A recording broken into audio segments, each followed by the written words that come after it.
ಎಲ್ಲರಿಗೂ ನಮಸ್ಕಾರ. ನಾನು ನಿಮ್ಮ ಡಾಕ್ಟರ್ BK ರಾಮಪ್ರವೀಣ್, ಜನತಾ ಆಯುರ್ವೇದ ಹಾಸನ. ಓಂ ನಮಾಮಿ ಧನ್ವಂತರಿ ಮಾದಿದೇವಂ ಸುರಾಸುರೈರ್ವಂದಿತ ಪಾದಪದ್ಮಂ ಲೋಕೆ ಜರಾರುಗ್ಭಯ ಮೃತ್ಯುನಾಶಂ ಧಾತಾರಮೇಶಂ ವಿವಿಧೌಷಧೀನಾ ಧನ್ವಂತರೈ ರಮಾನಾಥಂ ಸರ್ವರೋಗ ನಿವಾರಕಂ ಆಯುರ್ವೇದ ಪ್ರವರ್ತಾರಂ ಒಂದೇ ಪೀಯೂಷದಾಯಕಂ. ಸರ್ವೇ ಜನಾಃ ಸುಖಿನೋ ಭವಂತು, ಸರ್ವೇ ಸಂತು ನಿರಾಮಯಃ. ಓಂ ಶಾಂತಿ ಶಾಂತಿ ಶಾಂತಿ. ನಮ್ಮ ಆರೋಗ್ಯವನ್ನು ನಿರ್ಧರಿಸುವುದು ನಾವು ತಗೊಳ್ಳೋ ಆಹಾರ. ಹಾಗಾಗಿ ಪ್ರತಿನಿತ್ಯ ನಾವು ಯಾವ ರೀತಿ ಆಹಾರ ಸೇವನೆ ಮಾಡಬೇಕು, ಆಹಾರ ಕ್ರಮ ಹೇಗಿರಬೇಕು, ಬೆಳಗಿನ ಉಪಹಾರ ಯಾವ ರೀತಿ ಇರಬೇಕು, ಮಧ್ಯಾಹ್ನದ ಭೋಜನ ಯಾವ ರೀತಿ ಇರಬೇಕು, ರಾತ್ರಿಯ ಭೋಜನ ಯಾವ ರೀತಿ ಇರಬೇಕು, ಯಾವ ಆಹಾರ ಸೇವನೆ ಮಾಡಬೇಕು, ಯಾವ ಆಹಾರ ಸೇವನೆ ಮಾಡಬಾರ್ದು, ಆಹಾರದ ಸಮಯ ಯಾವ ಸಮಯದಲ್ಲಿ ತಿನ್ನಬೇಕು, ಯಾವ ಸಮಯದಲ್ಲಿ ತಿನ್ನಬಾರ್ದು, ಪ್ರಮಾಣ ಎಷ್ಟು ಪ್ರಮಾಣದಲ್ಲಿ ನಾವು ಆಹಾರ ಸೇವನೆ ಮಾಡಬೇಕು, ಹಾಗೂ ಯಾವ ರೀತಿ ನಾವು ಆಹಾರ ಸೇವನೆ ಮಾಡಬೇಕು, ನೀರನ್ನು ಯಾವ ಸಮಯದಲ್ಲಿ ಕುಡಿಬೇಕು, ಯಾವ ಸಮಯದಲ್ಲಿ ಕುಡಿಬಾರ್ದು, ಇದೆಲ್ಲ ಒಂದು ವಿಷಯವನ್ನು ಇವತ್ತಿನ ಸಂಚಿಕೆಯಲ್ಲಿ ಸಂಪೂರ್ಣವಾಗಿ ತಿಳಿಸ್ಕೊಡ್ತೀನಿ ವೀಕ್ಷಕರೇ. ಅದೇ ಆಯುರ್ವೇದ ಡಯಟ್ ಪ್ಲ್ಯಾನ್. ಆಯುರ್ವೇದದಲ್ಲಿ ಆಚಾರ್ಯರು ಆರೋಗ್ಯದ ಬಗ್ಗೆ ಒಂದು ಮಾಹಿತಿಯನ್ನು ನೀಡುವಲ್ಲಿ ಆಹಾರದ ಒಂದು ಪ್ರಮುಖ ಪಾತ್ರವನ್ನು ಹೇಳಿದ್ದಾರೆ. ಸರ್ವರಸಾಭ್ಯಾಂ ಬಲಕರಾಣಾಂ ಶ್ರೇಷ್ಠ ಅಂತ ಹೇಳಿದ್ದಾರೆ ಆಚಾರ್ಯ ಚರಕರು. ಅಂದರೆ ನಮ್ಮ ಆರೋಗ್ಯವನ್ನು ನಿರ್ಧರಿಸುವಲ್ಲಿ ಇದು ಪ್ರಮುಖ ಪಾತ್ರ ವಹಿಸ್ತದೆ. ಸರ್ವರಸಾಭ್ಯಾಮ್ ಅಂತಂದರೆ 6 ರೀತಿಯ ಆಹಾರ ಇದೆ. ಸಿಹಿ, ಕಹಿ, ಹುಳಿ, ಖಾರ, ಉಪ್ಪು, ಒಗರು, 6 ರೀತಿಯ ಟೇಸ್ಟ್ ಇರ್ತದೆ. ಈ 6 ಟೇಸ್ಟ್ ಇರ್ತಕ್ಕಂತಹ ಆಹಾರವನ್ನು ನಾವು ಪ್ರತಿನಿತ್ಯ ಸೇವನೆ ಮಾಡೋದ್ರಿಂದ ನಮಗೆ ಬಲಕರಾಣಾಂ ಶ್ರೇಷ್ಠ, ದೇಹಕ್ಕೆ ಒಂದು ಬಲವನ್ನು ಕೊಡ್ತದೆ, ಆರೋಗ್ಯವನ್ನು ಹೆಚ್ಚಿಸ್ತದೆ, ನಮಗೆ ರೋಗ ನಿರೋಧಕ ಶಕ್ತಿಯನ್ನು ಹೆಚ್ಚಿಸ್ತದೆ, ಹಾಗೂ ಒಂದು ಇಮ್ಯುನಿಟಿ ಡೆವಲಪ್ ಮಾಡ್ತದೆ, ಆರೋಗ್ಯವನ್ನು ಕಾಪಾಡಲು ಸಹಕಾರಿಯಾಗಿದೆ. ಹಾಗೆ ಆಚಾರ್ಯ ಚಾಣಕ್ಯರು ಮಿತ ಭೋಜನಂ ಸ್ವಾಸ್ಥ್ಯ ಅಂತ ಹೇಳಿದ್ದಾರೆ. ಅಂತಂದರೆ ಮಿತವಾದ ಭೋಜನ ಅಂತಂದರೆ ಮಿತಬುಕ್ ಋತುಬುಕ್ ಅಂತ ಹೇಳ್ತಾರೆ. ಅಂತಂದರೆ ಹಿತವಾದ ಆಹಾರ, ಮಿತವಾದ ಆಹಾರ ಹಾಗೂ ಋತುಗಳಿಗೆ ಅನುಸಾರವಾದ ಆಹಾರ ಸೇವನೆ ಮಾಡೋದ್ರಿಂದ ನಮ್ಮ ಆರೋಗ್ಯ ಕಾಪಾಡುವಲ್ಲಿ ಇದು ಸಹಕಾರಿಯಾಗಿದೆ. ಇವತ್ತು ಯಾವ ರೀತಿ ಇದೆ ಅಂತಂದರೆ, food that we eat works like A medicine. ಅಂತಂದರೆ ನಾವು ತಿನ್ನೋ ಆಹಾರ ಔಷಧಿಯಾಗಿ ಕೆಲಸ ಮಾಡ್ತದೆ. ಅಂದರೆ ನಾವು ಯಾವ ರೀತಿ ಆಹಾರ ತಗೊಳ್ಳೋದು ಅನ್ನೋದು ಬಹು ಮುಖ್ಯ ವೀಕ್ಷಕರೇ. Food itself is a medicine ಅಂತಂದರೆ ನಾವು ತಗೊಳ್ಳೋ ಆಹಾರನೇ ಔಷಧಿ.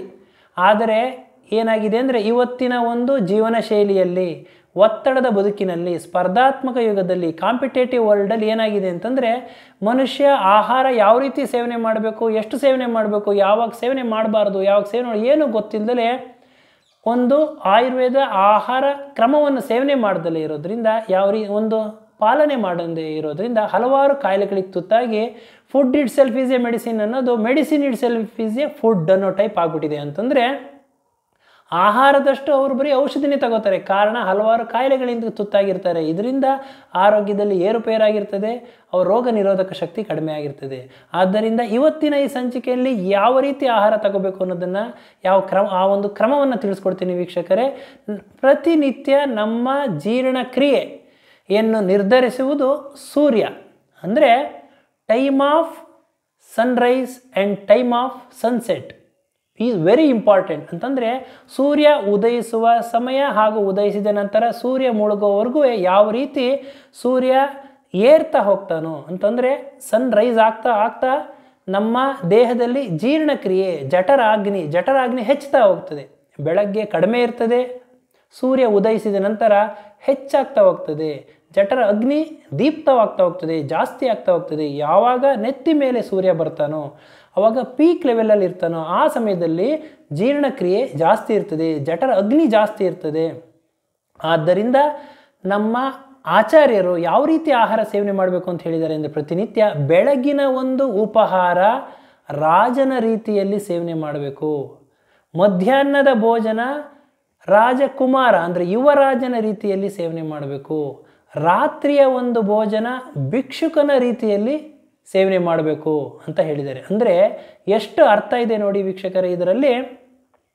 ಬೆಳಗಿನ ಆಹಾರ ಅಂತಂದರೆ ಬೆಳಗಿನ ಒಂದು ಉಪಹಾರ ರಾಜನಿಗೇನೋ ಕಣ್ಣಿಗೆ ಬೇಕಾದ್ದು ತಿನ್ಬೋದು, ಮನಸ್ಸಿಗೆ ಬೇಕಾದ ತಿನ್ಬೋದು, ಯಾವುದೇ ಆಗಿ ಹಣ್ಣು ತರಕಾರಿ ಹಾಗೂ ತಿಂಡಿ ತಿನಿಸುಗಳು ಬೆಳಗಿನ ಸಮಯದಲ್ಲಿ ಸೇವನೆ ಮಾಡಬಹುದು. ಮಧ್ಯಾಹ್ನದ ಸಮಯದಲ್ಲಿ ರಾಜಕುಮಾರ ಅಂದರೆ ಯುವರಾಜನಿಗೆ ರಾಜನಿಗಿಂತ ಹೆಚ್ಚು ಜೀರ್ಣಶಕ್ತಿ ಇರ್ತದೆ. ಯಾಕೆಂದರೆ ಮಧ್ಯವಯಸ್ಕನಾಗಿರ್ತಾನೆ. ಆದ್ದರಿಂದ ಮಧ್ಯಾಹ್ನದ ಭೋಜನ ಅವರಿಗೆ ಮನಸ್ಸೋ ಇಚ್ಛೆ ಹೊಟ್ಟೆ ತುಂಬ ಸೇವನೆ ಮಾಡಬೇಕಾಗ್ತದೆ. ಆದ್ದರಿಂದ lunch is the heaviest meal of the day ಅಂತ ಹೇಳ್ತಾರೆ. ಅಂತಂದರೆ ಮಧ್ಯಾಹ್ನದ ಊಟ ಹೆವಿಯಾಗಿರಬೇಕು. ಹಣ್ಣು, ತರಕಾರಿಗಳು, ತುಪ್ಪ, ಬೆಣ್ಣೆ, ಮೊಸರು ಇವೆಲ್ಲದನ್ನು ಸೇವನೆ ಮಾಡಬಹುದು. ಯಾಕೆಂದರೆ ಜೀರ್ಣಕ್ರಿಯೆ ಜಾಸ್ತಿ ಇರ್ತದೆ, ಜಠರ ಅಗ್ನಿ ಜಾಸ್ತಿ ಇರ್ತದೆ. ಆದರೆ ರಾತ್ರಿಯ ಸಮಯದ ಊಟ ಭಿಕ್ಷುಕನ ರೀತಿಯಲ್ಲಿರಬೇಕು. ಅಂತಂದರೆ ಜೀರ್ಣಕ್ರಿಯೆ ಕಡಿಮೆ ಆಗಿರ್ತದೆ, ಅಗ್ನಿ ಕಡಿಮೆ ಆಗಿರ್ತದೆ. ಆದ್ದರಿಂದ ಆ ಸಮಯದಲ್ಲಿ ನಾವು ಆಹಾರವನ್ನು ಮಿತವಾಗಿರಬೇಕು. ಆದ್ದರಿಂದ ಯಾವ ಆಹಾರಗಳನ್ನ ಸೇವನೆ ಮಾಡಬೇಕು ಈ ಸಮಯದಲ್ಲಿ ಅನ್ನೋದನ್ನು ಇವತ್ತಿನ ಸಂಚಿಕೆಯಲ್ಲಿ ತಿಳಿಸ್ಕೊಡ್ತೀನಿ ವೀಕ್ಷಕರೇ. ಈ ಒಂದು ಆಹಾರದಲ್ಲಿ 3 ರೀತಿಯ ಆಹಾರಗಳಿದೆ: ಸಾತ್ವಿಕ ಆಹಾರ, ರಾಜಸಿಕ ಆಹಾರ ಹಾಗೂ ತಾಮಸಿಕ ಆಹಾರ. ಈ ಸಾತ್ವಿಕ ಆಹಾರ ಅಂತಂದರೆ ಹಣ್ಣು, ತರಕಾರಿಗಳು, ಹಸಿರು ತರಕಾರಿಗಳು, ವೆಜಿಟೇಬಲ್ಸ್ಗಳು, ಕಾಳುಗಳು, ದವಸ ಧಾನ್ಯಗಳು, ತುಪ್ಪ, ಬೆಣ್ಣೆ, ಈ ಎಲ್ಲ ಒಂದು ಹಾಲು, ಇವೆಲ್ಲ ಒಂದು ಸಾತ್ವಿಕ ಆಹಾರಗಳು. ಇದನ್ನು ನಾವು ಸೇವನೆ ಮಾಡೋದ್ರಿಂದ ನಮಗೆ ಮನಸ್ಸು, ದೇಹ ಉಲ್ಲಾಸವಾಗಿರ್ತದೆ, ಸುಲಭವಾಗಿ ಜೀರ್ಣ ಆಗ್ತದೆ, ನಮ್ಮ ಜೀರ್ಣಕ್ರಿಯೆಯನ್ನು ಜಾಸ್ತಿ ಮಾಡ್ತದೆ, ಬುದ್ಧಿಶಕ್ತಿಯನ್ನು, ಆರೋಗ್ಯವನ್ನು ನೀಡಲು ಇದು ಸಹಕಾರಿಯಾಗಿದೆ. ಆದರೆ ರಾಜಸಿಕ ಆಹಾರ ಅಂತಂದರೆ ಈಗೇನು ಹೇಳಿದ್ದೀನೋ ಈ ಎಲ್ಲ ಒಂದು ಆಹಾರಗಳು, ಹಣ್ಣು, ತರಕಾರಿ, ದವಸ ಧಾನ್ಯಗಳು ಹಾಗೂ ಈ ಒಂದು ಬೆಣ್ಣೆ, ತುಪ್ಪ, ಈ ಎಲ್ಲ ಒಂದು ಆಹಾರ ಪದಾರ್ಥಗಳನ್ನ ಹಲವಾರು ಜೊತೆ ಮಿಶ್ರಣ ಮಾಡಿ, ಅಂತಂದರೆ ಇದಕ್ಕೆ ಒಂದು ಖಾದ್ಯವಾಗಿ ಬಾಯಿಗೆ ರುಚಿಗೆ ತಕ್ಕಂತೆ ಅತಿಯಾಗಿ ಉಪ್ಪಿರಬಹುದು, ಸಕ್ಕರೆ ಇರಬಹುದು, ಮಿಶ್ರಣ ಮಾಡಿ ಸ್ಪೈಸ್ ಮಸಾಲೆ ಪದಾರ್ಥಗಳನ್ನ ಹಾಕಿ ತಯಾರು ಮಾಡೋದ್ರಿಂದ, ಉಪ್ಪು ಹಾಕಿ ಸಕ್ಕರೆ ಹಾಕಿ ತಯಾರು ಮಾಡೋದ್ರಿಂದ, ತಣ್ಣನೆಗೆ ಸೇವನೆ ಮಾಡೋದ್ರಿಂದ, ಬಿಸಿಯಾಗಿ ಸೇವನೆ ಮಾಡೋದ್ರಿಂದ, ಇದೆಲ್ಲ ಒಂದು ಬಾಯಿಗೆ ರುಚಿಗೆ ತಕ್ಕಂತೆ ಸೇವನೆ ಮಾಡೋದ್ರಿಂದ ಇದು ರಾಜಸಿಕ ಆಹಾರವಾಗ್ತದೆ. ಇದು ನಮ್ಮ ಮನಸ್ಸನ್ನು ಒಂದು ಕೆರಳಿಸ್ತದೆ, ಆರೋಗ್ಯವನ್ನು ಸ್ವಲ್ಪ ಈ ಒಂದು ಉದ್ರೇಕವಾದಂತಹ ಆಹಾರ ಪದಾರ್ಥಗಳು ಇವು. ಇನ್ನು ತಾಮಸಿಕ ಆಹಾರ ಅಂತಂದರೆ ಕಫ ಪ್ರಧಾನ, ಅಂತಂದರೆ ಪ್ರಿಸರ್ವೇಟಿವ್ ಫುಡ್ಸ್ ಅಂತ ಹೇಳ್ತಾರೆ, ಅಥವಾ ಫ್ರೋಝನ್ ಫುಡ್ ಇರ್ಬೋದು, ಸ್ಟೇಲ್ ಫುಡ್ ಅಂತ ಹೇಳ್ತಾರೆ. ಹಾಗೂ ಈ ಒಂದು ಮಾಂಸಾಹಾರ ಪದಾರ್ಥಗಳು, ಪ್ಯಾಕೇಜ್ಡ್ ಫುಡ್ಡು, ಈ ರೆಫ್ರಿಜಿರೇಟರ್ ಇಟ್ಟಿರ್ತಕ್ಕಂತಹ ಫುಡ್ಡು, ಇವತ್ತಿಟ್ಟು ನಾಳೆ ಬೆಳಗ್ಗೆ ತಿಂತಕ್ಕಂತಹ ಆಹಾರ ಪದಾರ್ಥಗಳು, ತಣ್ಣನೆ ಆಹಾರ ಪದಾರ್ಥಗಳು, ಈ ಎಲ್ಲದೂ ಒಂದು ತಾಮಸಿಕ ಆಹಾರ. ಈ ತಾಮಸಿಕ ಆಹಾರ ಏನು ಮಾಡ್ತದೆ ಅಂದರೆ ನಮಗೆ ಡ್ರೋಸಿನೆಸ್, ನಿದ್ದೆ ಬರ್ತದೆ. ಆಮೇಲಿಂದ ಕಫ ಪ್ರಧಾನ ಇರೋದ್ರಿಂದ ನಮ್ಮ ಆರೋಗ್ಯದಲ್ಲಿ ಕೊಲೆಸ್ಟ್ರಾಲ್ ಜಾಸ್ತಿ ಮಾಡಲು ಇದು ಸಹಕಾರಿಯಾಗಿದೆ. ಅಂದರೆ ಕೊಲೆಸ್ಟ್ರಾಲ್ನ ಜಾಸ್ತಿ ಮಾಡ್ತದೆ, ಆರೋಗ್ಯದಲ್ಲಿ ಸ್ವಲ್ಪ ಕಫ ಜಾಸ್ತಿಯಾಗಿ ಏರುಪೇರು ಮಾಡ್ತದೆ. ಆದ್ದರಿಂದ ಯಾವ ರೀತಿ ಆಹಾರ ಸೇವನೆ ಮಾಡಬೇಕು ಅಂತ ಹೇಳ್ಕೊಟ್ಟಿದ್ದೀನಿ. ಹಾಗೂ ರಾತ್ರಿ ಹೊತ್ತು ನೀವು ಹಲವಾರು ಜನ ಈ ಒಂದು ಪಾರ್ಟಿಗೆ ಹೋಗೋ ಒಂದು ಅಭ್ಯಾಸ ಇದೆ. ಅಂತಂದರೆ ಯಾವುದಾದ್ರು ಒಂದು ಪಾರ್ಟಿ ಇರ್ಬೋದು, ಶುಭ ಸಮಾರಂಭ ಇರ್ಬೋದು, ಯಾವುದೇ ಕಾರಣಕ್ಕೂ ನೀವು ವೀಕ್ಷಕರೇ ಯಾವುದೇ ಒಂದು ಫಂಕ್ಷನ್ಗಳಿರ್ಬೋದು, ಪಾರ್ಟಿಗಳಿರ್ಬೋದು, ಇದಕ್ಕೆ ಹೋಗಬೇಕು ಅಂದರೆ ಮಧ್ಯಾಹ್ನದೊತ್ತು ನೀವು ಪ್ರಿಫರ್ ಮಾಡಿ, ಮಧ್ಯಾಹ್ನದೊತ್ತು ಹೋಗಿ. ಯಾಕೆ ಅಂತಂದರೆ ಮಧ್ಯಾಹ್ನ ಅಗ್ನಿ ಚೆನ್ನಾಗಿರ್ತದೆ, ಜಠರಾಗ್ನಿ ಜಾಸ್ತಿ ಇರ್ತದೆ. ನೀವು ಹೊರಗಡೆ ಹೋಗಿ ತಿನ್ನಬೇಕಂತಹ ಒಂದು ಪ್ರಸಂಗ ಬಂದರೂ, ಹೊರಗಡೆ ಆಹಾರ ತಿನ್ನಬೇಕಾದಂಥ ಒಂದು ಸಮಯ ಬಂತು ಅಂದರೆ ಮಧ್ಯಾಹ್ನ ಶ್ರೇಷ್ಠ. ಮಧ್ಯಾಹ್ನ ಜಠರಾಗ್ನಿ ಜಾಸ್ತಿ ಇರ್ತದೆ. ಯಾವುದೇ ಆಹಾರವನ್ನು ನೀವು ಸೇವನೆ ಮಾಡಿದ್ರೂ ಸುಲಭವಾಗಿ ಜೀರ್ಣ ಆಗ್ತದೆ. ಆದರೆ ಏನು ಮಾಡಿಬಿಡ್ತೀವಿ ನಾವು, ಪಾರ್ಟಿ ಅಂತ ಅಂದ್ಬಿಟ್ಟು ರಾತ್ರಿ ಟೈಮ್ ಹೋಗ್ಬಿಡ್ತೀವಿ. ರಾತ್ರಿ ಸೂರ್ಯ ಅಸ್ತ ಆದಮೇಲಿಂದ ರಾತ್ರಿ 9-10 ಗಂಟೆಗೆಲ್ಲ ಹೋಗಿ ಪಾರ್ಟಿ ಮಾಡೋದು, ಮನಸೋ ಇಚ್ಛೆ ತಿನ್ನೋದು, ಮನಸೋ ಇಚ್ಛೆ ಕುಡಿಯೋದು ಮಾಡೋದ್ರಿಂದ ಆರೋಗ್ಯದಲ್ಲಿ ಏರುಪೇರಾಗ್ತದೆ, ಇಂಡೈಜೆಷನ್ ಆಗ್ತದೆ. ಆಮ ಅಂತ ಏನು ಹೇಳ್ತಾರೆ, ಈ ಇಂಡೈಜೆಷನ್ ಆಗೋ ಒಂದು ಆಹಾರ ಜೀರ್ಣ ಆಗದಲ್ಲೇ ಹೊಟ್ಟೆಯಲ್ಲೇ ಇರೋದ್ರಿಂದ ಬೆಳಗ್ಗೆ ಎದ್ದೇಳಬೇಕಾದ್ರೆ ತೊಂದರೆ ಆಗ್ತದೆ. ಲೇಟಾಗಿ ಹೇಳ್ತಾರೆ, ಜೀರ್ಣ ಸುಲಭವಾಗಿ ಆಗೋದಿಲ್ಲ, ಹಲವಾರು ಕಾಯಿಲೆಗಳಿಗೆ ತೊಂದರೆ ಮಾಡಿಕೊಡ್ತದೆ. ಆದ್ದರಿಂದ ಯಾವ ಆಹಾರ ಸೇವನೆ ಮಾಡಬೇಕು ಅಂತ ಹೇಳ್ತೀನಿ. ಅಂದರೆ ಈಗ ಯಾವ ಲೊಕ್ಯಾಲಿಟಿಲಿ ಇರ್ತಾನೆ ಮನುಷ್ಯ, ಯಾವ ಒಂದು ಪ್ರದೇಶದಲ್ಲಿರ್ತಾನೆ, ಆ ಪ್ರದೇಶದಲ್ಲಿ ಹೆಚ್ಚು ಯಾವ ಒಂದು ಆಹಾರ ಪದಾರ್ಥಗಳನ್ನ, ದವಸ ಧಾನ್ಯಗಳನ್ನ ಬೆಳೀತಾರೋ ಆ ಆಹಾರ ಪದಾರ್ಥಗಳನ್ನೇ ಸೇವನೆ ಮಾಡಬೇಕು. ಅಂತಂದರೆ ನೀವು ನೋಡಿರ್ಬೋದು, ಈಗ ಉತ್ತರ ಕರ್ನಾಟಕದ ಜನಗಳಿಗೆ ಈ ದಕ್ಷಿಣ ಕರ್ನಾಟಕದ ಆಹಾರಗಳು ಹಿಡಿಸೋದಿಲ್ಲ. ದಕ್ಷಿಣ ಕರ್ನಾಟಕದ ಜನರಿಗೆ ಉತ್ತರ ಕರ್ನಾಟಕದ ತಿಂಡಿ ತಿನಿಸುಗಳು ಆಹಾರಗಳು ಊಟ ಹಿಡಿಸೋದಿಲ್ಲ, ಸುಲಭವಾಗಿ ಜೀರ್ಣ ಆಗೋದಿಲ್ಲ. ಯಾಕೆಂದರೆ ಅಲ್ಲಿಯ ಆಹಾರ ಪದ್ಧತಿನೇ ಬೇರೆ, ಇಲ್ಲಿಯ ಆಹಾರ ಪದ್ಧತಿನೇ ಬೇರೆ. ಆದ್ದರಿಂದ ಆ ಋತುಗಳಿಗನುಸಾರವಾಗಿ, ಸಮಯಕ್ಕನುಗುಣವಾಗಿ, ಪ್ರದೇಶಕ್ಕನುಗುಣವಾಗಿ ನಾವು ಆಹಾರವನ್ನು ಸೇವನೆ ಮಾಡಬೇಕಾಗ್ತದೆ. ನಮ್ಮ ಲೊಕ್ಯಾಲಿಟಿ ಅಂತಂದರೆ ನಾವು ಎಲ್ಲಿ ಇರ್ತೀವೋ ಅಲ್ಲಿ ಯಾವ ಆಹಾರವನ್ನು, ಯಾವ ದವಸ ಧಾನ್ಯಗಳನ್ನು ಅತಿ ಹೆಚ್ಚು ಬೆಳೀತಾರೋ ಅದನ್ನು ನಾವು ಸೇವನೆ ಮಾಡಬೇಕಾದ. ಅದು ನಮ್ಮ ದೇಹಕ್ಕೆ ಸಾತ್ಮ್ಯ ಅಂತ ಹೇಳ್ತಾರೆ, ಅದು ನಮಗೆ ಒಗ್ಗಿರ್ತದೆ. ಆದ್ದರಿಂದ ಸುಲಭವಾಗಿ ಜೀರ್ಣ ಆಗ್ತದೆ, ಪೌಷ್ಟಿಕಾಂಶಗಳು ಸೇರ್ತದೆ, ಅದರಲ್ಲಿ ಪೋಷಕಾಂಶಗಳು ನೀಡಿ ಆರೋಗ್ಯವನ್ನು ಕಾಪಾಡಲು ಇದು ಸಹಕಾರಿಯಾಗಿದೆ. ಆದ್ದರಿಂದ ಅದರ ಜೊತೆಗೆ ಈ ಎಲ್ಲಿ ಸ್ಥಳೀಯವಾಗಿ ಯಾವ ಆಹಾರ ಖಾದ್ಯಗಳನ್ನ, ಯಾವ ಒಂದು ದವಸ ಧಾನ್ಯಗಳನ್ನ, ಪದಾರ್ಥಗಳನ್ನ ಬೆಳೀತಾರೋ ಅದರ ಬೆಲೆನೂ ಕಡಿಮೆ ಇರ್ತದೆ. ಯಾಕೆಂದರೆ ಹೆಚ್ಚಾಗಿ ಬೆಳೀತಿರ್ತಾರೆ. ಆದ್ದರಿಂದ ಎಲ್ಲ ಒಂದು ರೀತಿಯಲ್ಲಿ ಇದು ಸಹಕಾರಿಯಾಗಿದೆ. ಇನ್ನು ಆಹಾರ ತಯಾರು ಮಾಡಿದ ಮೇಲಿಂದ ಯಾವಾಗ ತಿನ್ನಬೇಕು ಅಂತ ಹೇಳಿದರೆ, ಅಂದರೆ ಭಗವದ್ಗೀತೆಯಲ್ಲಿ ಆಹಾರ ತಯಾರಿಸಿದ ನಂತರ 3 ಗಂಟೆಯ ಒಳಗಡೆ ಆಹಾರ ಸೇವನೆ ಮಾಡಬೇಕು ಅಂತ ಹೇಳಿದ್ದಾರೆ. ಅಂದರೆ ಇವಾಗ ಅಡುಗೆ ಮಾಡಿಟ್ಬಿಡೋದು, ಬೆಳಗ್ಗೆನೇ ಅಡುಗೆ ಮಾಡಿಬಿಡ್ತಾರೆ, ಮಧ್ಯಾಹ್ನ ಏನೋ ಒತ್ತಡದ ಜೀವನ ಶೈಲಿ, ಆಫೀಸ್ಗೆ ಹೋಗಬೇಕು, ಕೆಲ್ಸಕ್ಕೆ ಹೋಗಬೇಕು, ಮಧ್ಯಾಹ್ನನೂ ಅದೇ, ರಾತ್ರಿನೂ ಅದೇ, ಇಲ್ಲ ಅದನ್ನೇ ತಣ್ಣಗಿರೋದನ್ನೇ ಬಿಸಿ ಮಾಡಿ ತಿನ್ನೋದು, ರೆಫ್ರಿಜಿರೇಟರಲ್ಲಿ ಇಟ್ಟು ತಿನ್ನೋದು, ಈ ಥರ ಎಲ್ಲ ಮಾಡ್ತಾರೆ. ಅದು ತಪ್ಪು. ನೀವು ಯಾವಾಗ ಆಹಾರ ಸೇವನೆ ಮಾಡ್ತೀರೋ ಆವಾಗ ಆಹಾರ ಒಂದು ತಯಾರು ಮಾಡ್ತೀರೋ, ಆಹಾರ ತಯಾರಾದ 3 ಗಂಟೆ ಒಳಗಡೆ ಆಹಾರ ಸೇವನೆ ಮಾಡಬೇಕು. ಇದು ಆರೋಗ್ಯವನ್ನು ಕಾಪಾಡುವಲ್ಲಿ ಸಹಕಾರಿಯಾಗಿದೆ.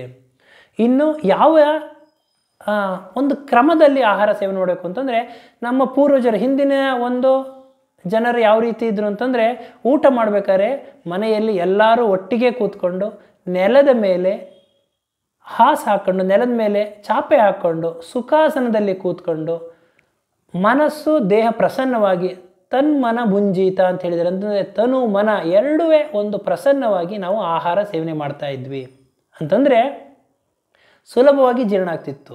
ಆವಾಗ ಯಾವುದೇ ಒಂದು ಆಧುನಿಕತೆ ಇರ್ತಕ್ಕಂಥ ಒಂದು ಸಲಕರಣೆಗಳು ಇರಲಿಲ್ಲ, ಟಿ ವಿ ಇರಲಿಲ್ಲ, ಮೊಬೈಲ್ ಇರಲಿಲ್ಲ, ಯಾವುದೇ ಒಂದು ಒತ್ತಡದ ಜೀವನ ಶೈಲಿ ಇರಲಿಲ್ಲ, ಲೈಫ್ ಸ್ಟೈಲೇ ಈ ಥರ ಒಂದು ಲೈಫ್ ಸ್ಟೈಲ್ ಇರಲಿಲ್ಲ. ಆವಾಗ ಏನಾಗೋದು, ನಾವು ಮನಸ್ಸಿಟ್ಟು ನಾವು ಆಹಾರವನ್ನು ಸೇವನೆ ಮಾಡ್ತಾ ಇದ್ವಿ.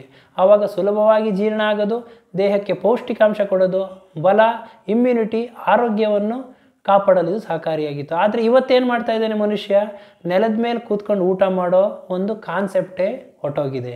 ಅಂದರೆ ಮ್ಯಾಕ್ಸಿಮಮ್ ಜನ, ಅಂದರೆ ಹೆಚ್ಚು ಜನರು ಡೈನಿಂಗ್ ಟೇಬಲ್ ಮೇಲೆ ಊಟ ಮಾಡ್ತಾರೆ, ಇಲ್ಲಾಂದರೆ ಅದಕ್ಕಿಂತನೂ ಈಗ ಮುಂದುವರೆದು ಹಾಸಿಗೆ ಮೇಲೆ ಕೂತ್ಕೊಂಡು ಊಟ ಮಾಡ್ತಾರೆ, ಸೋಫಾ ಮೇಲೆ ಕೂತ್ಕೊಂಡು ಊಟ ಮಾಡ್ತಾರೆ. ಇದರ ಜೊತೆಗೆ ಊಟ ಮಾಡಬೇಕಾದ್ರೆ ದೂರದರ್ಶನ ಅಂದರೆ ಟಿ ವಿ ನೋಡ್ಕೊಂಡು ಊಟ ಮಾಡ್ತಾರೆ, ಮೊಬೈಲಲ್ಲಿ ಫೋನಲ್ಲಿ ಮಾತಾಡ್ತಾ ಊಟ ಮಾಡ್ತಾರೆ, ಯಾರ್ದೋ ಜೊತೆ ಕಾನ್ವರ್ಸೇಷನ್ ಮಾಡ್ತಾ ಒಂದು ಊಟ ಮಾಡ್ತಾರೆ. ಇದರಿಂದ ಅವರಿಗೆ ಕಾನ್ಸಂಟ್ರೇಷನ್, ಅವರ ಮನಸ್ಸು ಬೇರೆ ಕಡೆ ಇರ್ತದೆ. ಅವರು ಫಿಸಿಕಲ್ ಆಗಿ, ದೈಹಿಕವಾಗಿ ಸುಮ್ಮನೆ ಊಟ ಮಾಡ್ತಾ ಇರ್ತಾರೆ. ನಾವು ನೆಲದ ಮೇಲೆ ಕೂತ್ಕೊಂಡು ಒಂದು ಪ್ರಸನ್ನ ಮನಸ್ಸಿನಲ್ಲಿ ಊಟ ಮಾಡಬೇಕಾದ್ರೆ ಏನಾಗುತ್ತೆ, ನಮ್ಮ ಹೊಟ್ಟೆ ತುಂಬಿರೋ ಒಂದು ಸಿಗ್ನಲ್ಲು ನಮಗೆ ಕೊಡ್ತದೆ, ನಮಗೆ ಹೊಟ್ಟೆ ತುಂಬತಪ್ಪ ಅಂತ. ಆದರೆ ನಾವು ಈ ಥರ ಒಂದು ಟಿ ವಿ ನೋಡ್ತಾ, ಮೊಬೈಲ್ ನೋಡ್ತಾ, ಯಾರ ಜೊತೆನಾದ್ರು ಮಾತಾಡ್ತಾ ನಾವು ಆಹಾರ ಸೇವನೆ ಮಾಡ್ಬೇಕಾದ್ರೆ ಆ ಸಿಗ್ನಲ್ ನಮಗೆ ಬರೋದಿಲ್ಲ. ಅವಾಗ ಏನು ಮಾಡ್ತೀವಿ, ನಮಗೆ ಗೊತ್ತಿಲ್ಲದಂಗೇನೋ ನಮ್ಮ ಜೀರ್ಣ ಶಕ್ತಿಗಿಂತನೂ ಹೆಚ್ಚಾಗಿ, ನಮಗೆ ಎಷ್ಟು ಅಗತ್ಯತೆ ಇದೆಯೋ, ಎಷ್ಟು ಬೇಕಿದೆಯೋ ಅದಕ್ಕಿಂತನೂ ಹೆಚ್ಚಾಗಿ ನಾವು ಆಹಾರ ಸೇವನೆ ಮಾಡಿ ನಾವು ಆಹಾರ ಸೇವನೆ ಮಾಡಿಬಿಡ್ತೀವಿ. ಆ ಆಹಾರ ಏನಾಗುತ್ತದೆ, ಜೀರ್ಣ ಆಗೋದಿಲ್ಲ, ಹೊಟ್ಟೆಯಲ್ಲಿ ಉಳಿತದೆ, ಅದು ತೊಂದರೆಯನ್ನು ಉಡ್ತದೆ, ವಿಷವಾಗಿ ಪರಿವರ್ತನೆ ಆಗ್ತದೆ, ಹೊಟ್ಟೆ ನೋವು, ಹೊಟ್ಟೆ ಉಬ್ಬರ, ಕಾನ್ಸ್ಟಿಪೇಷನ್, ಮಲಬದ್ಧತೆ ಆಗ್ತದೆ. ಇದು ನಮಗೆ ಹಲವಾರು ಕಾಯಿಲೆಗಳಿಗೆ ಒಂದು ಅವಕಾಶ ಮಾಡಿಕೊಡ್ತದೆ. ಆದ್ದರಿಂದ ಆದಷ್ಟು ಮನಸ್ಸು ಹಾಗೂ ದೇಹ ಪ್ರಸನ್ನವಾಗಿ ಇಟ್ಕೊಂಡು ನೆಲದ ಮೇಲೆ ಕೂತ್ಕೊಂಡು ಊಟ ಮಾಡೋದು ತುಂಬಾ ಒಳ್ಳೆಯದು ವೀಕ್ಷಕರೇ. ಇದರ ಜೊತೆಗೆ ನೀರು ಯಾವಾಗ ಕುಡಿಬೇಕು ಅನ್ನೋದನ್ನು ಆಚಾರ್ಯರು ಸವಿವರವಾಗಿ ತಿಳಿಸ್ಕೊಟ್ಟಿದ್ದಾರೆ. ಅಜೀರ್ಣೆ ಭೇಷಜಂ ವಾರಿ ಜೀರ್ಣೆ ವಾರಿ ಬಲಪ್ರದಂ ಭೋಜನೆ ಚ ಅಮೃತಂ ವಾರಿ ಭೋಜನಾಂತೆ ವಿಷಪ್ರದಂ. ಅಂದರೆ ನೀರು ಯಾವಾಗ ಕುಡಿಬೇಕು, ಊಟ ಮಾಡ್ತಾ ಕುಡಿಬೇಕು, ಊಟಕ್ಕಿಂತ ಮುಂಚೆ ಕುಡಿಬೇಕು, ಊಟ ಆದಮೇಲೆ ಕುಡಿಬೇಕು, ಕನ್ಫ್ಯೂಷನ್ ಇರ್ತದೆ. ಅದಕ್ಕೆ ಈ ಒಂದು ಶ್ಲೋಕದಲ್ಲಿ ಸವಿವರವಾಗಿ ತಿಳಿಸ್ಕೊಟ್ಟಿದ್ದಾರೆ ನಮ್ಮ ಆಚಾರ್ಯ. ಅಜೀರ್ಣೆ ಭೇಷಜಂ ವಾರಿ ಅಂದರೆ ಅಜೀರ್ಣ ಆಗಿದ್ದ ಸಮಯದಲ್ಲಿ, ಭೇಷಜ ಅಂತಂದರೆ ಔಷಧಿ, ವಾರಿ ಅಂದರೆ ನೀರು, ಅಜೀರ್ಣದ ಸಮಯದಲ್ಲಿ ನೀರು ಔಷಧಿಯಾಗಿ ಕೆಲಸ ಮಾಡ್ತದೆ. ಜೀರ್ಣೇವಾರಿ ಬಲಪ್ರದಂ ಅಂತಂದರೆ ಜೀರ್ಣ ಆದ ನಂತರ ಕುಡಿಯತ್ತಂಥ ನೀರು ನಮಗೆ ಬಲವನ್ನು ಕೊಡ್ತದೆ. ಭೋಜನೇಚ ಅಮೃತಂ ವಾರಿ ಅಂತಂದರೆ ಊಟದ ಸಮಯದಲ್ಲಿ ನಾವು ನೀರು ಕುಡಿದ್ರೆ ಅದು ಅಮೃತ ಸಮಾನವಾಗಿರ್ತದೆ. ಭೋಜನಾಂತೆ ವಿಷಪ್ರದಂ, ಭೋಜನ ಆದ ಮೇಲೆ ನಾವು ಕುಡಿಯತಕ್ಕಂತಹ ನೀರು ವಿಷವಾಗಿ ಪರಿವರ್ತನೆ ಆಗ್ತದೆ.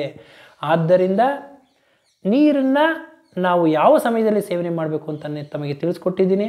ಹಾಗೂ ಈ ಮಧ್ಯಾಹ್ನದ ಭೋಜನ ಯಾವ ರೀತಿ ಇರಬೇಕು ಅಂತ ಹೇಳಿಸ್ಕೊಟ್ಟೆ. ಹಾಗೂ ರಾತ್ರಿಯ ಭೋಜನ ಯಾವ ರೀತಿ ಇರಬೇಕು ಅಂತಂದರೆ ರಾತ್ರಿ ಲೈಟ್ ಫುಡ್ ತಿನ್ನಬೇಕು, ಅಂದರೆ ಭಿಕ್ಷುಕನ ರೀತಿಯಲ್ಲಿ ತಿನ್ನಬೇಕು ಅಂತ ಹೇಳಿದ್ದಾರೆ. ಭಿಕ್ಷುಕನ ರೀತಿ ಅಂತಂದರೆ ಸ್ವಲ್ಪ ಯಾವುದೇ ಒಂದು ಸೂಪ್ ಇರ್ಬೋದು, ಕಿಚಡಿ ಇರ್ಬೋದು, ಆ ಥರದನ್ನು ಸೇವನೆ ಮಾಡಬೇಕು. ಈಸಿಯಾಗಿ ಡೈಜೆಷನ್ ಆಗುವಂಥ ಸೇವನೆ ಮಾಡಬೇಕು, ಹೆವಿ ಫುಡ್ ತಿನ್ನಬಾರ್ದು.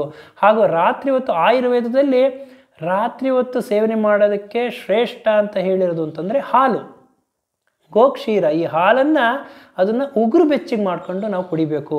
ಅದರಿಂದ ಕುಡಿಯೋದ್ರಿಂದ ಮನಸ್ಸು ಪ್ರಸನ್ನವಾಗ್ತದೆ, ಮೈಂಡ್ ಕಾಮ್ ಆಗ್ತದೆ, ಚೆನ್ನಾಗಿ ನಿದ್ದೆ ಬರ್ತದೆ, ಹಾಗೂ ಪೋಷಕಾಂಶಗಳನ್ನು ನೀಡ್ತದೆ, ಆರೋಗ್ಯವನ್ನು ಕಾಪಾಡುವಲ್ಲಿ ಸಹಕಾರಿಯಾಗಿದೆ. ಆದ್ದರಿಂದ ವೀಕ್ಷಕರೇ, ಈ ಎಲ್ಲ ಆಹಾರ ಒಂದು ಕ್ರಮ, ಆಯುರ್ವೇದ ಡಯಟ್ ಪ್ಲ್ಯಾನ್ ಏನು ಅನ್ನೋದನ್ನು ಪ್ರತಿನಿತ್ಯ ಯಾವ ರೀತಿ ನಾವು ಇರಬೇಕು ಅನ್ನೋದನ್ನು ಇವತ್ತಿನ ಸಂಚಿಕೆಯಲ್ಲಿ ತಿಳಿಸ್ಕೊಟ್ಟಿದ್ದೀನಿ. ನನ್ನ ಈ ವಿಡಿಯೋ ತಮಗೆ ಇಷ್ಟವಾಗಿದ್ದಲ್ಲಿ ಲೈಕ್ ಮಾಡಿ, ಶೇರ್ ಮಾಡಿ, ಹಾಗೂ ಬೆಲ್ ಬಟನ್ ಒತ್ತಿ ಮುಂದಿನ ವಿಡಿಯೋಗಳಿಗಾಗಿ ಸಬ್ಸ್ಕ್ರೈಬ್ ಮಾಡಿ. ಧನ್ಯವಾದಗಳು.